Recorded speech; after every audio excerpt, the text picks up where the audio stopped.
بسم الله الرحمن الرحیم. السلام علیکم ورحمت الله وبرکاتہ.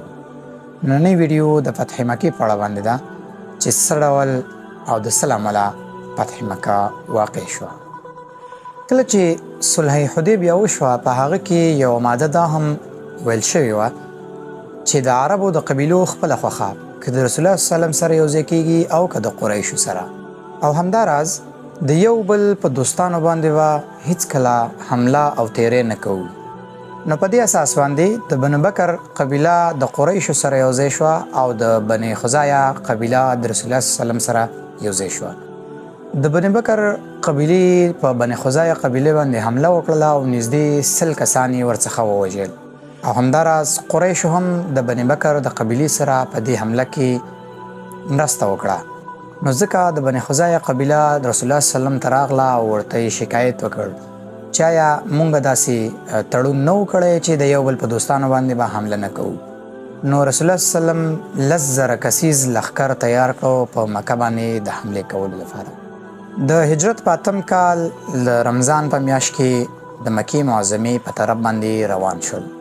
کله چې د مسجد نبوي څخه ووتل نو رسول الله صلی الله علیه وسلم ورته یو بیان وکړو او ورته یې وویل د مکې خلک زما قومیان او همدارنګه د حرم باشندگان دي. که کومو خلکو یې جنگ نه کوو او وسله یې خطا کړله نو هغه خلک معاف دي. بیا یې زنانه مه وینځي کوئ، ماشومان یې مه غلامان کوئ او سپینګیري مه وژنئ او مه یې مال غنیمت ګڼئ. خو 14 کسان یې ورته داسې یاد کړل که چېرته د خانه کعبې په غلاف کې ځانونه هم تاو کړي نو مردار یې کوي. چې په هغه کې یو د حبار نومې کافر و. حبار هغه سړی و کله چې د بدر د غزا وروسته رسول الله صلی الله علیه وسلم وویل چې زما لور بیبي زینب ما ته راولېږه، او د هغه خاوند په دې واده باندې وفا وکړله او هغه یې ورته رالیږله. نو په لاره کې حبار هغه له اوښې وغورځوله او ویې وهله چې دا کار په هغه وخت کې هم ډېر سپک ګڼل کېدو چې په زنانه باندې څوک لاس پورته کړي. نو د مکې خلک راووتل او حبار ته یې وویل که چېرته دومره غیرت لري نو د رسول الله صلی الله علیه وسلم سره چې ستا دښمني ده یا د دې جلۍ پلار سره چې ستا دښمني ده ورشه او هغه سره مسابقه وکړه یا مقابله وکړه. نو کله چې بیبي زینب له اوښې څخه راخطا کړله په دې وخت کې بیبي زینب حامله وه، او کله چې مدینې منورې ته ورسېدله هغه حمل یې ضایع شو او د هغه دردونو او د تکلیف له امله هغه په شهادت ورسېده. نو رسول الله صلی الله علیه وسلم د دې سړي د مرګ اعلان وکړ او ویې ویل که چېرته د خانه کعبې په غلاف کې هم تاو شوی وي نو په تورو یې ووهئ او مړ یې کړئ. د دې 14 کسانو څخه وروسته بیا ځینې کسان رسول الله صلی الله علیه وسلم معاف هم کړل او ویې بخل. په مارالزهران کې ورته ابو سفیان او ځینې نور کسان رسول الله صلی الله علیه وسلم ته تسلیم شول. حضرت عباس رضی الله عنه هم مدینې منورې ته د هجرت په نیت باندې روانو چې په لاره کې د مسلمانانو سره یوځای شو.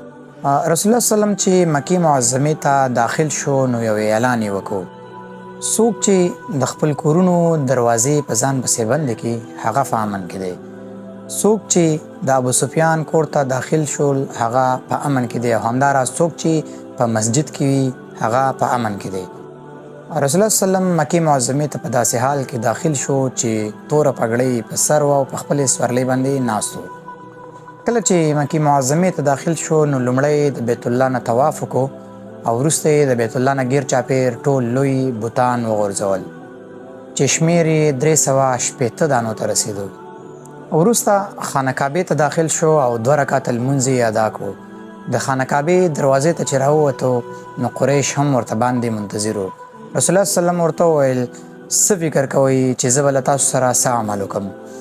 قریش ورته وویل ته زموږ وراره او مهربان ورور یې. رسول الله صلی الله علیه وسلم قریشو ته وفرمایل نن زه تاسو ته خبره کوم کومه خبره چې زما ورور حضرت یوسف علیه السلام خپل ورونو ته کړې وه، او هغه دا چې نن پر تاسو هیڅ پړه نشته. الله جل جلاله دې تاسو ته بخښنه وکړي چې هغه ډېر رحم کوونکی دی. بیا یې وفرمایل زه تاسو ټول آزاد یاست. وروسته خلک د صفا په غونډۍ باندې د بیعت کولو دپاره راغونډ شول. لومړی سړو او بیا ښځو د رسول الله صلی الله علیه وسلم سره بیعت وکړو. د بیعت پر وخت باندې رسول الله صلی الله علیه وسلم سړو ته لاس ورکوو او زنانو کې هیڅ چاته هم لاس ورنکړ. په دې ترتیب سره مکه معظمه فتح شوه او ډلې ډلې خلک په اسلام کې داخل شول. دا موږ سره د مکې فتحه تر بیا مو په پاک او سپېڅلي ذات سپارم. والسلام.